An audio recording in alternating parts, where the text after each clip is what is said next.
Happy New Year. I hope this finds you all and your loved ones safe and healthy. We are extraordinarily excited to be getting ready to start the season on Wednesday. And obviously, there are some new aspects for this season that we have decided we needed to do in order to get back up and running and play a competitive season with integrity leading into the playoffs and deal with the pandemic that COVID-19 has brought us. This is a common refrain that you've heard from me in the past, particularly over the summer. Health and safety will be paramount in every decision that we make. We will be guided by our medical people and by the authorities at all levels, particularly with regard to health in all of the jurisdictions in which we play. In order for us to get through the season, we understand that there is an element of risk that COVID-19 may impact one or more games. We also understand, as we have throughout, that in order to accomplish our goal, we're going to need to be flexible and agile in how we deal with whatever we're confronted with, and we are, again, prepared to do that. I have a few announcements before Bill and I take your questions, and when we do take questions, other NHL senior executives will be available to answer them as well, whether it's Colin Campbell for hockey operations, Steve Mayer for events, Kim Davis for social impact, or Wyndham Mawissa, who's our chief medical officer. They will all be accessible in addition to me and Bill. In terms of announcements, while it's been rumored, let me confirm that we will be playing 2 outdoor games on February 20th and 21st at Lake Tahoe. The game on February 20th, on Saturday, will involve Vegas and Colorado and is being sponsored by Bridgestone. The game on the 21st of February between Boston and Philadelphia is sponsored by Honda. This is the NHL outdoors at Lake Tahoe, and we couldn't be more excited about the opportunity to put on a major event, even though we're not going to be able to have fans. But if you look at the picture, the setting is going to be spectacular for us to be outdoors. Again, we're grateful to Honda and Bridgestone and to the 4 participating teams. Secondly, on the 18th of January, Martin Luther King's birthday, which is a national holiday, we have a number of events to commemorate that day, because it is also, not that it's not important in its own right, which it is, but it's also the 63rd anniversary of Willie O'Ree skating for the first time in the NHL. And to commemorate Willie's accomplishment and Martin Luther King Day, we will have a number of games on national TV. I believe it's 5. There'll be a lot of content relevant and from Willie with respect to his great accomplishment. There will be helmet decals that will be on players' helmets that weekend to commemorate, again, Willie's accomplishment. Willie's documentary, the one that was made about him coming into the league and his induction in the Hall, is going to be widely available, including to 1,500 schools and youth organizations with a curriculum designed to focus on the importance of diversity and inclusiveness. And that's a very important priority of ours. It has been, and even more so going forward. We also have a rule change, which I think you all know about, which will be implemented this year with respect to offsides. We no longer have to be touching the blue line, foot in the air, as long as you haven't broken the plane is okay. And we're very focused on what needs to be done. Once again, we couldn't have gotten to this point without the extraordinary cooperation of our clubs. Ownership throughout the league has been great. And Don Fear, the Players Association, and the players are going to make this possible because, again, the cooperation that has gone getting us to this point.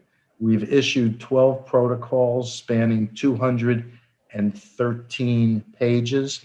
As I told the managers and the coaches, the protocols are not a suggestion or a recommendation. They're what need to be done in order for us to address and get through the pandemic, and we will vigorously enforce them.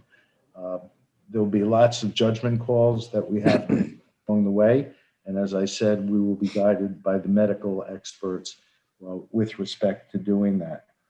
And with that, I'm going to open up the floor to questions.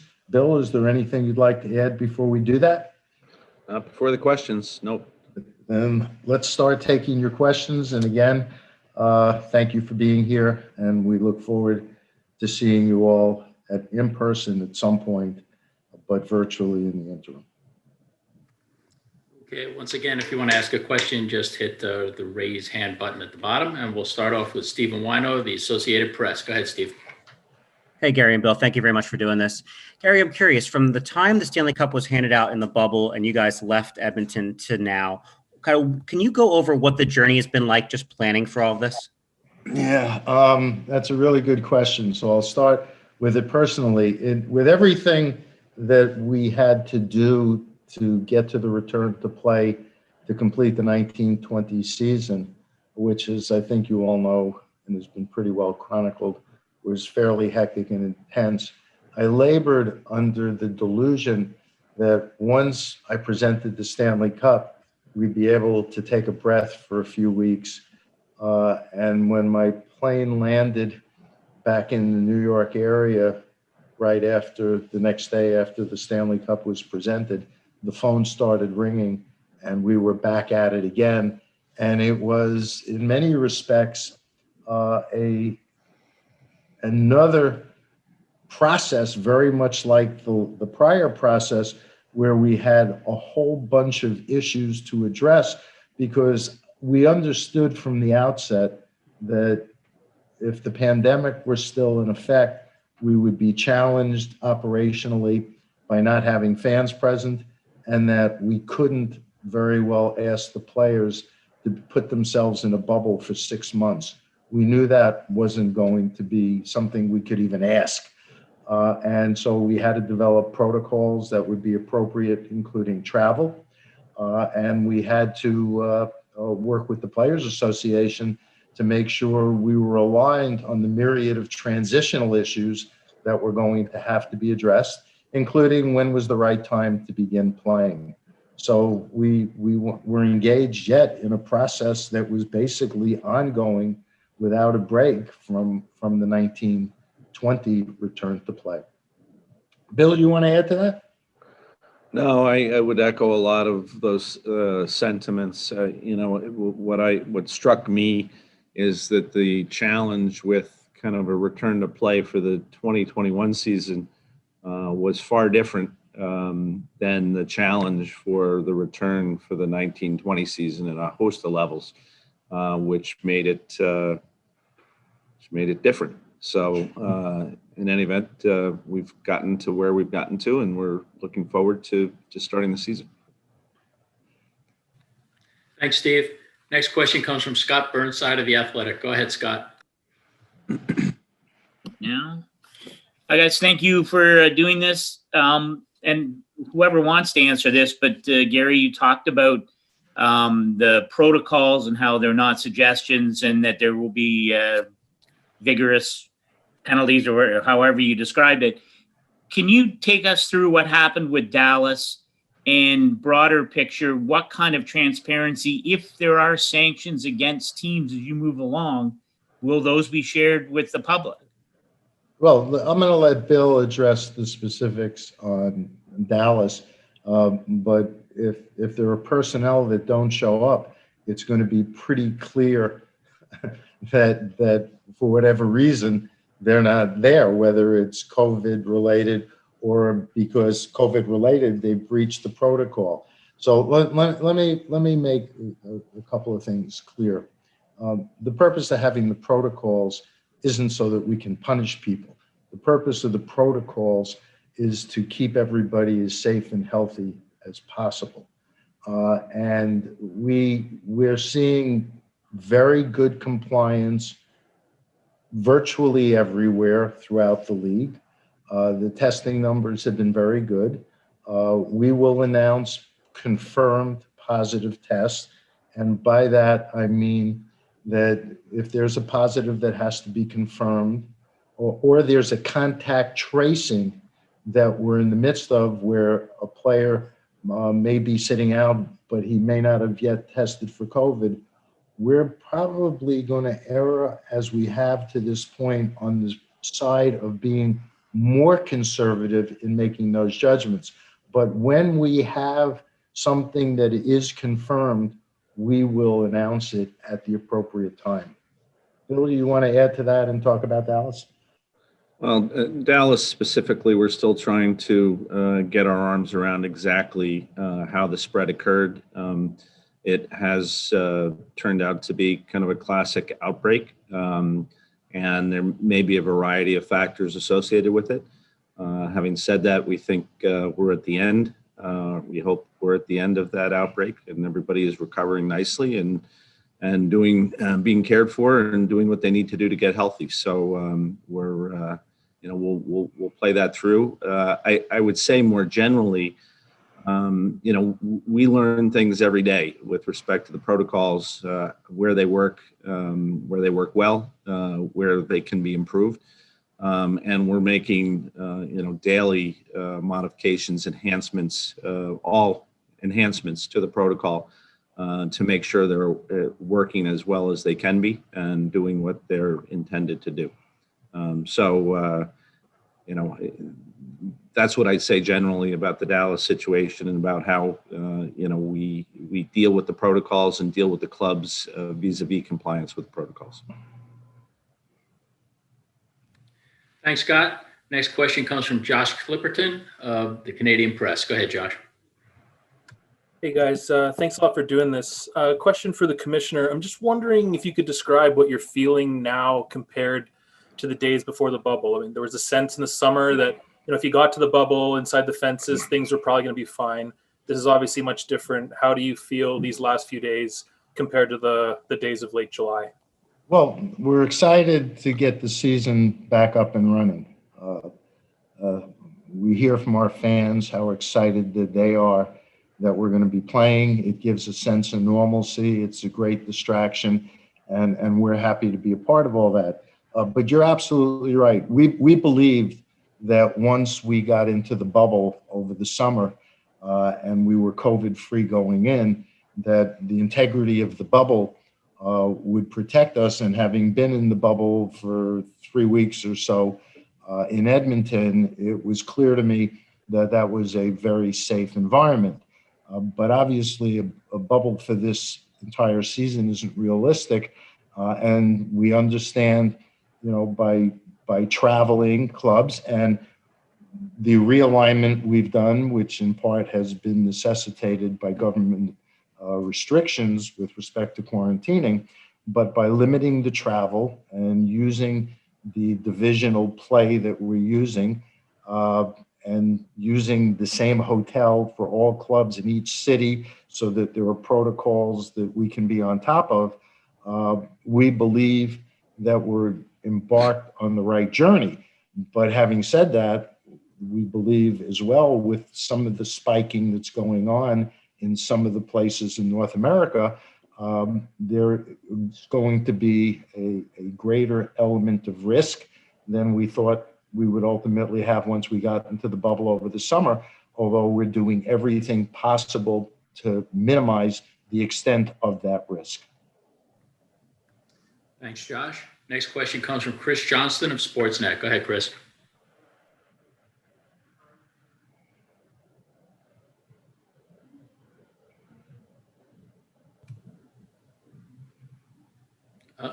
I don't think Chris is able to speak, so we'll move on to the next one. Sorry about that. We'll try to come back to you, Chris. Next question comes from Francois Gagnon of RDS. Go ahead, Frankie. Oui, bonjour, messieurs. Good afternoon, guys. Thanks for doing this. In your eternal wisdom, you probably have a lot of scenarios, and I'm wondering, I mean, the worst case scenario was the postponement of the season last year, but with the COVID things, how far are you guys ready to go? Could we have teams that will play 56 games and teams that won't? Are there some, I don't want to use the panic scenario word, but some nightmare scenario that you've got written and prepared already for any case, any situations? We have to be ready to adjust and adapt to anything that may happen. And we're going to have to make judgments in real time.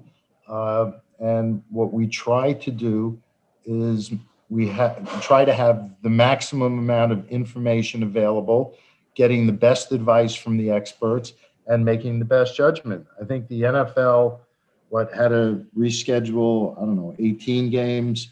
The baseball had to reschedule somewhere over 40 games. The NBA's already had to reschedule 2 games. We've had to adjust even before we started playing the Dallas schedule. We've left ourselves not much, but a little flexibility to deal with that. And we're going to have to make some judgments in real time, which I think we've demonstrated an ability to do credibly and with integrity for the game. And so I'm not going to prognosticate as to what we'll do in every situation, because when a situation arises, we're going to have to gather all the resources and information we can and make the best judgment we can. Hopefully, we're not confronted with that possibility, but we're also really realistic enough to know that that may well happen, which is why, we try to stay on top of things in real time. Proceed, Frankie. Next question comes from Jeff Pohola from KOMO in Seattle. Go ahead, Jeff. Hello, guys, and welcome to Seattle. We're very excited about the Kraken, which is what I'm going to ask about with the postponement of the season last year and the delay of the start of the season this year. Are you still confident that everything is going to be in place for the 32nd franchise to come in and start on time? Because you've got the expansion draft, you've got the building of Climate Pledge Arena, and all sorts of things that have to be in place.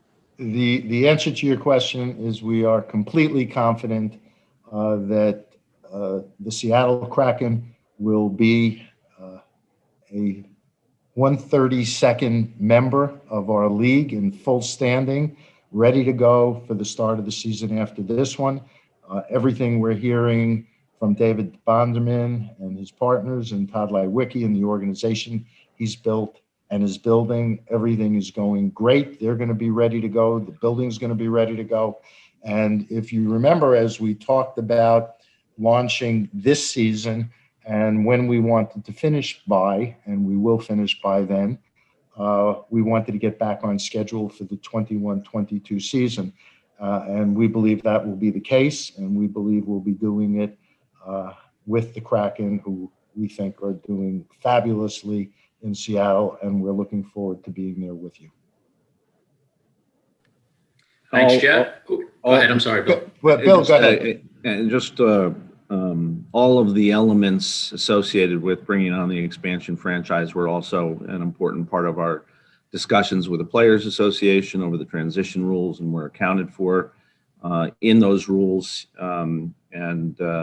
We've shifted as we need to based on the calendar, the expected date for the expansion draft, but we're in constant communication with Ron Francis and his group as well with respect to preparing for the expansion draft. So everything's, as the commissioner suggested, is all teed up and in line for the expansion process. Thanks, Jeff. Next question comes from Sean Shapiro of The Athletic. Go ahead, Sean. Hey, Gary and Bill, just kind of some more specifics on the Dallas situation. How much time do they need to be allowed to actually, I know the release says the 19th is the earliest they play, but how much time do you envision them needing to get up and going before they can actually play again? And as far as we know that names are kept private during training camp, but the season's starting within 48 hours, whatever it is, how does that handle what becomes public and what doesn't with the Dallas situation in this time? Bill, go ahead. Well, we are kind of evaluating. It continues to be a part of the medical evaluation with respect to the status of the stars and what they're able to do and what they're not able to do. As you know, their practice facility remains closed. I think the medical people are getting together tonight to assess when that facility might be able to reopen. To review the entire situation with respect to the infected players and their recovery timelines. Obviously, we think it's important for the integrity of the schedule that they, if not are at full strength, they certainly have the ability to ice a team and be competitive. So, and without jeopardizing the health and safety of the players. So that'll be an important consideration. We'll make appropriate judgments with respect to what that means from a scheduling standpoint, but we're not at that stage currently. Thanks, Sean. Next question comes from Andrew Nepson of KTVN in Tahoe. Go ahead, Andrew. Mr. Commissioner, how did y'all end up landing on the decision of playing at Lake Tahoe? And were there other options on the table when considering places to play these outdoor games at? And if so, what places did Tahoe beat out? Well, I'm not going to answer the last part, but we're thrilled to be coming to Tahoe. We were looking for a picturesque, magnificent place with a lake and mountains that are snow covered, and it had to have a location where we could put a rink where you could get that visual, which obviously is important for the television picture we're going to convey, and all the other pictures on social media and everywhere else. And there needed to be a resort and or hotel facilities that could accommodate our needs and that could have fairly easy access from a major airport.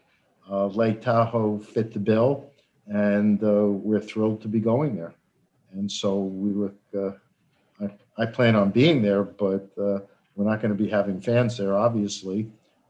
But that's the point of having a major event that will give us a spectacular visual, have a fun opportunity for the players to once again play outdoors, which they tell us they love, and Tahoe fit the bill. Thanks, Andrew. Steve Mayer, do you want to add anything? Oh, sorry. Steve Mayer, do you want to add? Gary, no, I think you said it really, really well. We went to Tahoe, a very small group, and we're blown away by the magnificent setting that it presents, the blank canvas that it presents for us. As Gary pointed out, it's hosted major events before. The golf event, our friends at NBC are extremely familiar with how that operates and how well that event is produced. And, we felt really confidently, especially in the short time frame, that we'll be able to produce a world-class event, and Tahoe will be great hosts. So yeah, it was a pretty easy decision based on how wonderful everybody there has been to us and how open-armed they've been and what we think we can do to make this a great event. And since Steve can't be the mayor of the bubble, as he was affectionately called in the return to play, we figured he needed another daunting project. Bring it on. Thanks, Andrew. Thanks, Steve. Next question comes from Hemel Javeri of USA Today. Go ahead, Hemel.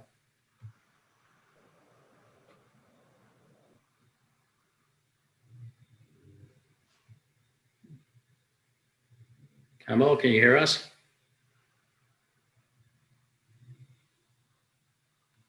All right, let's move on. Let's try Mark Rosenman. Go ahead, Mark. Hi, Commissioner. First of all, I just want to commend you guys on an absolutely impressive effort, starting with the return to play last year and getting this off and running this season. Could you talk to the backroom efforts? There's so many moving parts, whether it be scheduling, the realignment, the hotels, sponsorships, and how many different hands are in this. And then secondly, I guess there's got to be different tiers of focus. So when you guys are all together in the war room planning all this out, where is the weight? Is it the economic side? Is it, trying to get the season through to the end? Or are they both equally as important? Well, first of all, thank you for your initial comment.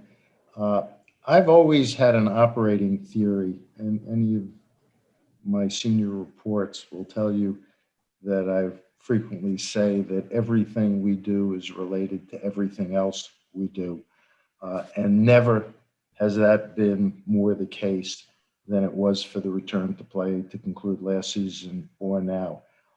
All aspects of our organization are involved in returning the season, in putting on the events, in negotiating with our broadcasters, both locally and nationally, in working with our sponsors who have been incredibly supportive.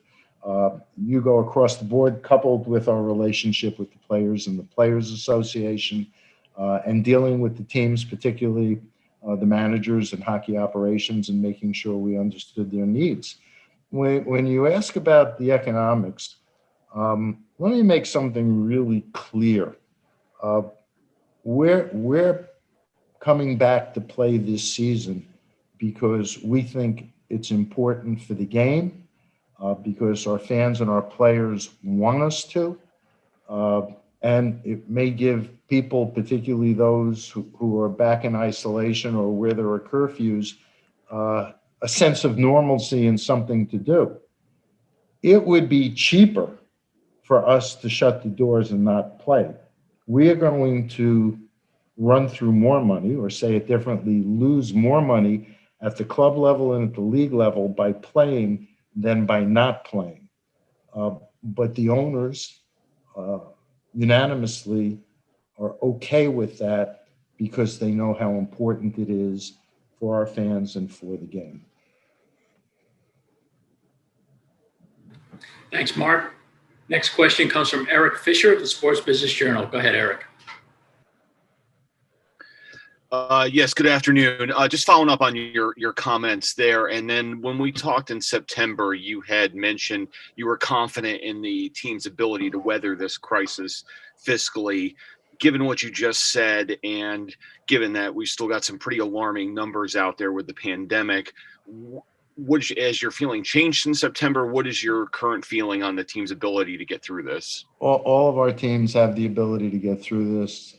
We've made some financial arrangements that make sure cash flow is what it needs to be, although, that's not found money, that's debt. And our clubs, our owners are having to write checks. And so while there is an economic consequence to playing the season, all of our owners and our clubs are in a position to weather it, and we have no concerns in that regard, other than the fact that everybody's going to lose a lot of money to do this. Great, thanks. Thanks, Eric. Next question comes from Kevin McGran of Toronto Star. Go ahead, Kevin. Gentlemen, good to see your faces again. Picking up on the cost of doing all this, I know you've opened up some new revenue streams with decals, and I gather there'll be more advertising within the rinks. But I just kind of want to. There's a lot of people out there that figure eventually we're going to get advertising on sweaters, and I wonder just what the cases for and against that were this year, because I'm sure that would have been a big revenue boon. Well, first of all, it's a really good question. We're doing a variety of things which, for the most part, are not revenue generating in this unique season. They're revenue retention. So to the extent that there are advertiser and sponsor arrangements and relationships, it enables our clubs to retain monies that they might otherwise have to refund, either because the season is shortened or because there are no fans in the building. With no fans in the building, it gave us an opportunity to try some things which we couldn't do if there were fans in the building. And, I don't think anybody should jump to conclusions that because we've done this, we're now down a path to do a whole bunch of other things.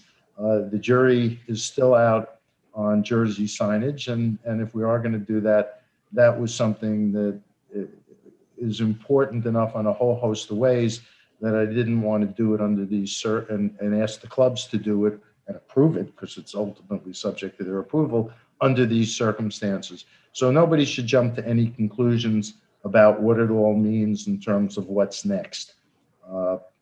Just because we're doing these things, and some of them we may continue because they're working really well. Some logistically you can't do when you have fans back, which we hope to have for the following season. And some may have turned out not to be as good an idea or worth it. So let's get through this season and use these assets that we're deploying to help mitigate some of the loss. But as I said, this isn't really, for the most part, about revenue generation in the short term. It's about revenue retention. Thanks, Kevin. Next question comes from Greg Wyshynski of ESPN. Go ahead, Greg. Thanks a lot. Hey, gentlemen. On puck and player tracking, I was wondering, is it up and running in every arena? And how much of that information do you figure is going to be available to the public this season? And then further to that, what's the timeline for potentially having your sportsbook partners offering wagering on the data you'll be collecting from puck and player tracking? Bill, you want to answer that? Sure. It will be up and running in every arena this year, Greg. I think we'll continue to work with our partners in terms of the information rollout and the uses of the information as well. So I think that'll continue to develop over the course of this season. But sitting here right now, I couldn't give you exact timelines. Thanks, Greg. Next question comes from Matt DeFranks of the Dallas News. Go ahead, Matt. Hi, Gary and Bill. As it relates to the Stars and the rest of the season, really, what is the threshold for number of positive cases needed to postpone a game? You can go first, Bill, and then I'll chime in. So, obviously, we don't want situations where clubs are playing significantly shorthanded.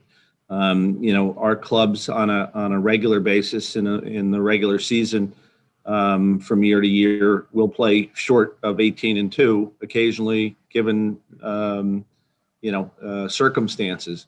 The difference this year, the primary difference and advantage that clubs will have this year is probably the taxi squad. So while we still have an active roster of 23 players, the bottom line is all clubs will have between 4 and 6 additional players available to it in game situations for use in the event the need arises. So we think that creates an added element of flexibility that will allow our clubs to better navigate, the situation in the COVID world. And we're really just making sure that we're in the best situation possible, that our clubs are in the best situation possible to adjust if they have to adjust, so that we are not in a position where we lose a significant number of games. We're going to have to, and this may be for some of you an unsatisfying answer, we're going to have to be in a position to understand and address situations as they occur. Having a series of just hard and fast rules in this environment, I'm not sure is going to be, I'm pretty sure is not going to be the best approach. I think for us, if we get confronted with a variety of situations that we wish hadn't occurred, we want to be in the best situation at that time, not hypothetically, to deal with them. Thanks, Matt. Next question comes from Helene Elliott of the Los Angeles Times. Go ahead, Helene. Hi, gentlemen. My question is, Gary, do you know how many teams will, at the start of the season, allow fans into their buildings? I believe that it's And if so, which possible. I believe it's possible in 5 or 6 places. Bill, you'll correct me on this. But just because it's possible doesn't mean that they're all going to be doing it. And to the extent that fans are in those buildings, it won't obviously be anywhere close to a full house. It'll be fairly limited as a percentage of overall capacity.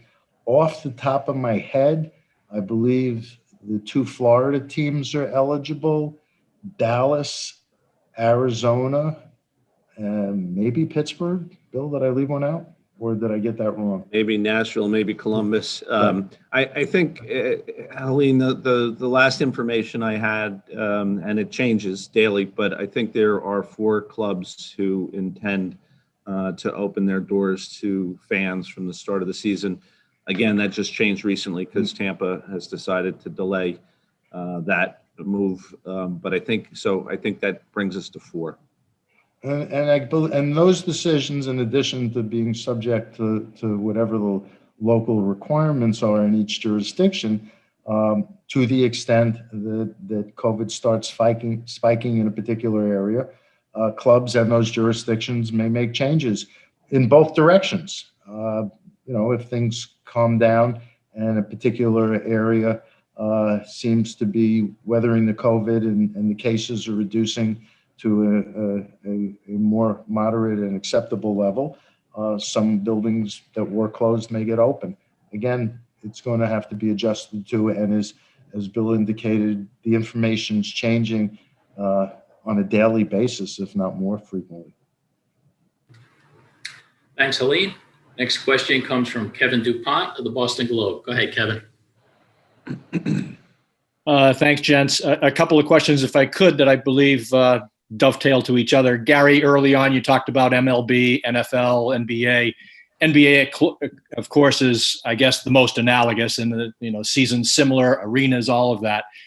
Anything particular about the NBA experience informing you going into this season? And maybe this one is for Bill, based on Helene's question.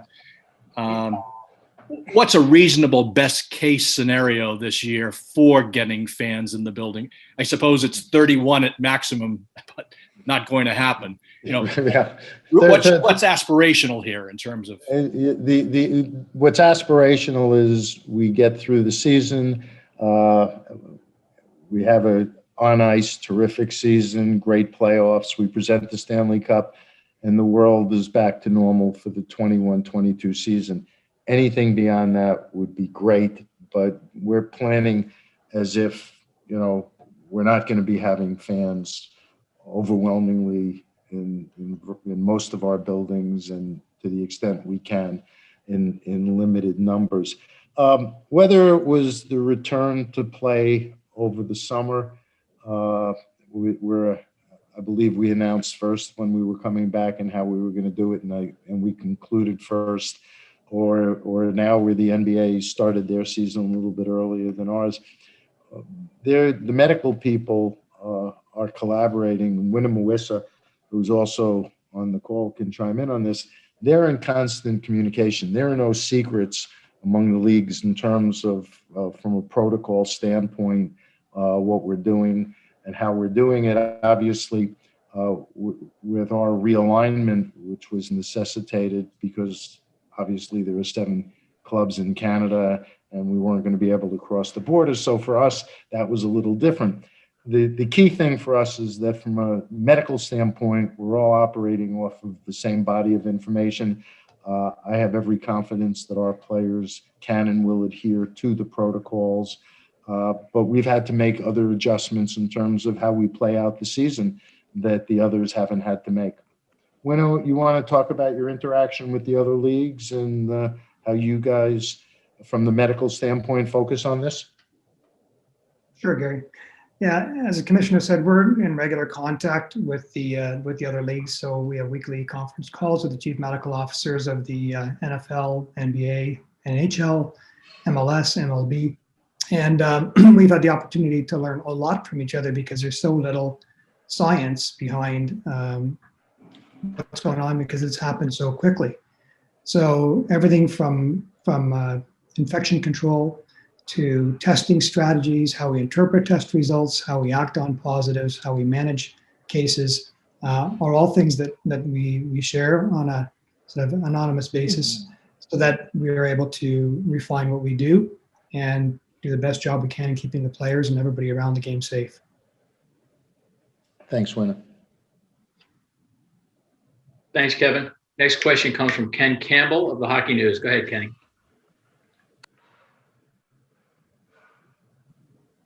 Hi, gentlemen. Thanks for doing this. I joined the call late, so if this question has been asked, just don't worry about it. I'll get it on the transcript. But there's been a lot of talk over the years of raising the draft age to 19, and I would suspect that if there's any year that you would pull the trigger on something like that, this would be the one. And I'm wondering if there's any possibility that we may see that happen between now and whatever the draft is going to be. And B, given that the seasons are going to be so truncated and may not go at all, do you envision Central Scouting maybe holding a bubble type of tournament to help these guys showcase themselves, or what's going on with all of that? Bill, you can take it. Well, with respect, I don't want to deal with the 19-year-old draft issue specifically. Obviously, Ken, it's an issue we've discussed over time, both internally with our managers, but also across the table with the Players Association. Before we would ever be able to consider implementing or making those changes to the draft, that'd be something we'd have to reach agreement with the Players Association on and collectively bargain. I can apply that more generally to all elements of the draft. Obviously, we're in a different world than we have ever been in before with respect to developmental leagues and players playing or not playing. And there's no doubt it will, causes some challenges. We want to get this season up and running, but I'm sure we're going to have a sit down and a dialogue with respect to how the draft will be conducted, whether there'll be any change in rules, and part of that is unknown at this point as well, because we don't yet know what all the league's plans are. We only found out last week that the American Hockey League will be operating, and at least that will provide some opportunities for some players who are not NHL ready to continue their development in the American League. But there's a lot left to learn as we move forward, and as the commissioner said, we'll make judgments at an appropriate time. With respect to whether we create some type of event or need to create some type of event or tournament so that our clubs have the benefit of seeing prospects in competition is another issue that obviously has been mentioned. Dan Marr and Central Scouting has raised it as a possibility for us to consider. So it's clearly something added to the mix of the things that we have to figure out as we go forward. But at least we know what we have to figure out and how we move forward with prospects and developing hockey players is one of those issues and subjects. I don't know, Coley, if you want to add anything to that.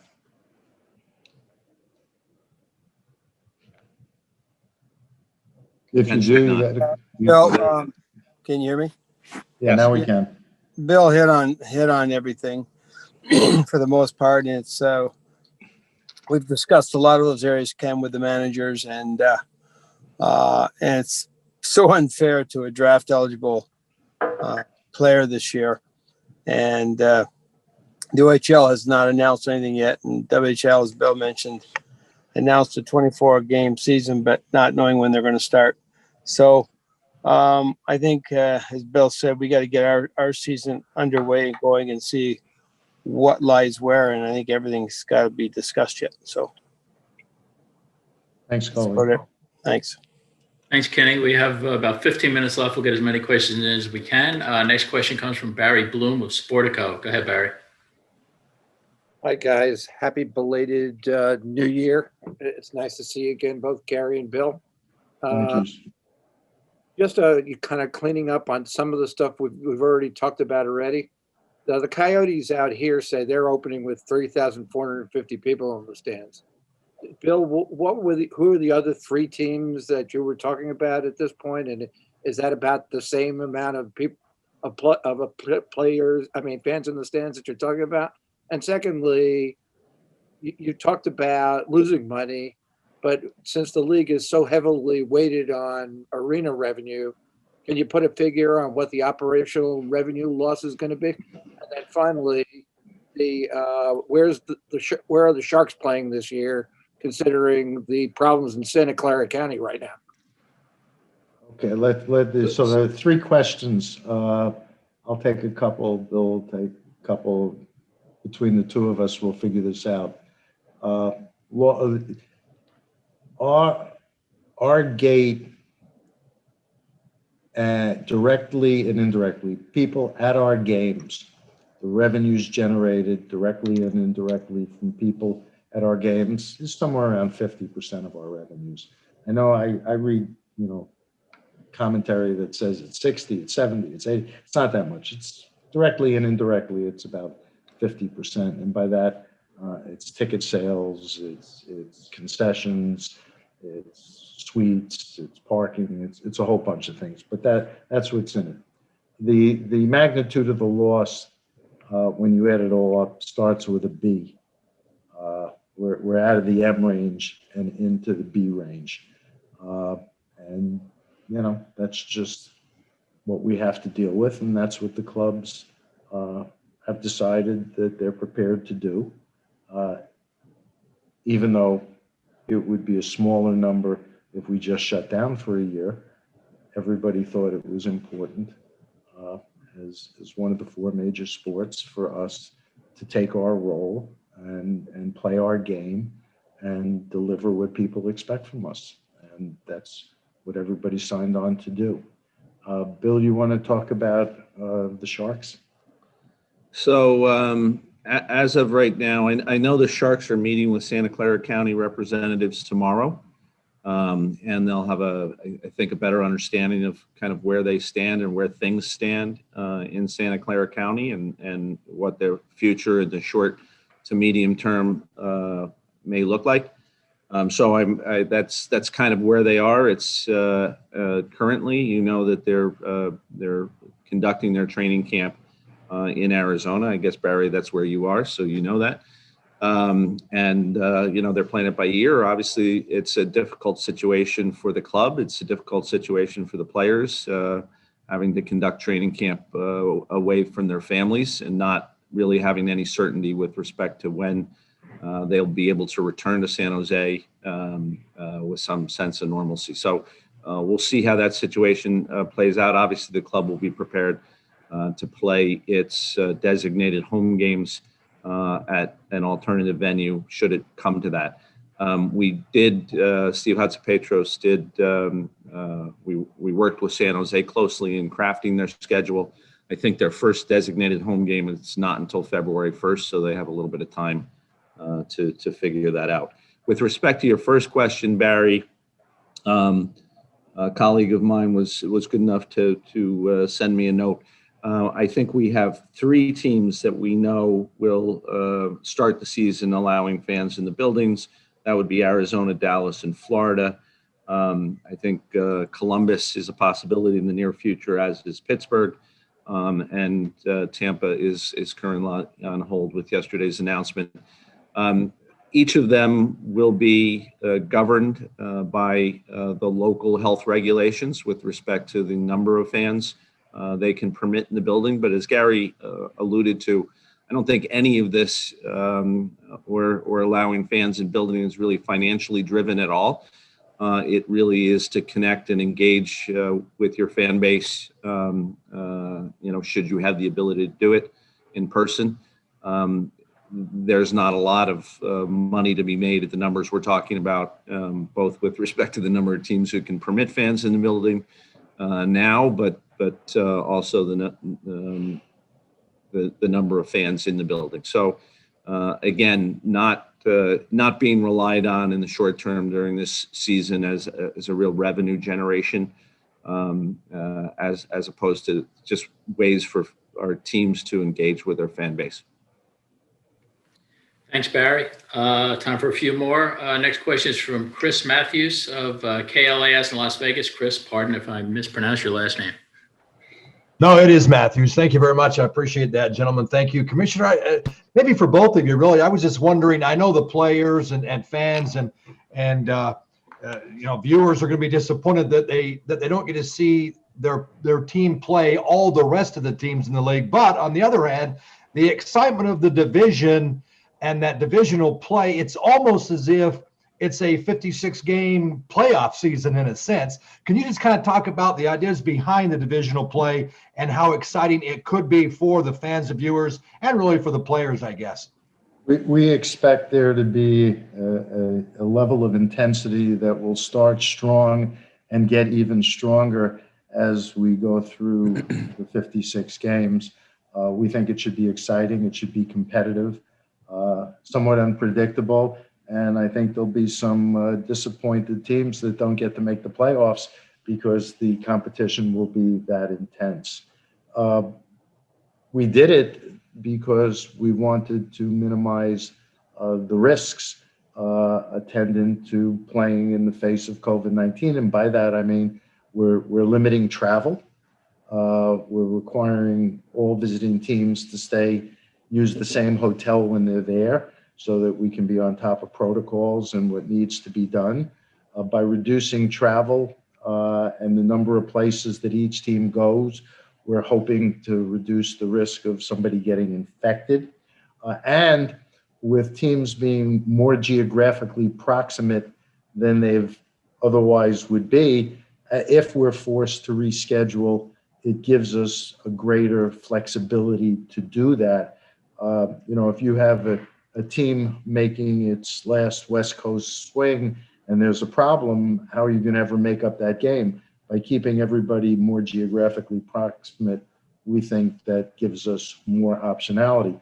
But let me make one thing clear. We are a 31-team league going to 32, and we believe that we are one league and having league-wide competition is important, but under these circumstances, we thought making an adjustment was sensible and appropriate, but we want to go back to being a league with full league play as soon as it makes sense and as soon as it's possible. Thanks, Chris. Next question comes from Saad Youssef of The Athletic. Go ahead, Saad. Hey, Gary, Bill, appreciate y'all doing this. Gary, you hit on the fact that the bubble was unrealistic. I'm curious, what were some of the factors that made the bubble unrealistic for a full season, whether it was economical, logistical, and things like that? Oh, it's simply what makes it unrealistic is I believe our players made an incredible sacrifice over the summer and into the fall, being away from family and friends, in some cases more than 2 months. And to ask players to do that and other supporting personnel to be away from their normal lives, not that anybody's life is normal right now, but to be away from their families. Guys have spouses, significant others, children, parents, taking everybody out of circulation like that and I repeatedly said to Don Fear, I'm not going to even ask you to do that because it wouldn't be right. And there's no expectation that you could expect all of our players and supporting personnel to do that. And so that was the starting point and frankly, the ending point. Thanks, Saad. Next question comes from Curtis Pashelka of Bay Area News. Go ahead, Curtis. Hi, good afternoon, guys. Obviously, I was just going to ask about the Sharks as well, their future maybe next month. But a lot of fans are curious as to why, obviously, San Jose closest in proximity to Lake Tahoe. Why the Sharks weren't selected for one of those games? Is there any maybe explanation for why they weren't involved in this. Well, we picked, as we discussed about Lake Tahoe, a beautiful scenic visual for a national television audience. And we think we've created two nationally compelling matchups. Having said that, we have heard from the Sharks, and they've asked us to think about, and they would think about whether or not after we finish the weekend events, maybe they play a game for local television. That's not something that we're in a position to focus on right now. We're more focused on getting the season up and running. I'm sure the Sharks would have wanted to participate. And frankly, if we were dealing with a game where there was live attendance and we were looking to fill a large stadium, as we did with the Sharks in Levi's Stadium a couple of years back, they certainly would have been considered and maybe as well picked. But for the circumstances that we were addressing, we think we've got four terrific teams giving us two great matchups. Thanks, Curtis. We have time for two more. Let's go with Andrew Knoll of the New York Times. Go ahead, Andrew. Yeah, hi, gentlemen. Thank you very much for doing this. Great to see your smiling faces. Wanted to ask you, as you guys were negotiating and preparing everything for this season, of course, we also see vaccines rolling out. I know that the rollout has been controlled. It's been slow and so forth, but I want to ask, both of you or possibly Willem, how have you looked at the vaccine as it plays into a return to normalcy for the league? What discussions have you had about accessibility to it? And then have you thought about implementation when it is available to you? Is that something that's going to be potentially required for players or an opt-out type situation? I know you have got more immediate concerns, but I have to imagine some of this came up during the course of the planning. Not a whole lot with respect to vaccines and planning. In order to make it mandatory, if that were appropriate or a good idea, we would have to do that in conjunction with and with the approval of the Players Association. And we and our players and our other personnel are going to get online with everybody else in whatever jurisdictions they reside in, and we'll get vaccinated as appropriate. The fact is, I saw some commentary about this. There was never any thought about us jumping the line or anything like that. If there was, like with PPE and like with testing, if there's an alternate source that we could at the appropriate time buy and use, that would be one thing, but that's not the case. And it would be, silly for anyone to suggest that we have any notion that we could or would even want to jump the line. Everything that we do, and I said this at the outset, when it comes to health and safety, we want to take care of the players and our surrounding personnel, but also we don't want to be a burden to the communities in which we play. It's one of the reasons that we have the protocols we do. And it's also, when we were testing from the bubble, that was all done privately, and it wasn't done to take testing away that might otherwise would have been needed for the communities in which we conducted the bubbles. So the long and short answer is, if in fact we get to everybody being vaccinated and life can go back to normal, that's something that will transcend what we at the NHL can or will do. Bill, you want to add to that? For better or for worse, I don't think the issue is a this season issue. I expect it clearly, I hope it's a this year issue, but that I think it's more forward looking to next season than this season. We have no expectation that we'll be in a position to have widespread vaccination around the league during the course of this playing season. Thanks, Andrew. Final question goes to Moses Woldu from Global News Calgary. Go ahead, Moses. Hi, gentlemen. Thanks for doing this. I wanted to talk about the Canadian health authorities, the challenges dealing with them. Once you guys made the announcement that you guys were planning to come back, their initial response to you with the letter and their recommendations, and to what we have most recently with the province of Manitoba joining in and approving the Jets to play their games at home, just the process and the factors that played into persuading the Canadian health authorities to get what you guys now have, a division where all the Canadian teams can play from. Bill spearheaded that issue, that whole effort. So I think it's most appropriate that you answer that question. I think at the end of the day, it was a good process. We shared early on with the Canadian health authorities, both federally and provincially, our draft protocols in various stages, and continued to update them as new drafts were turned.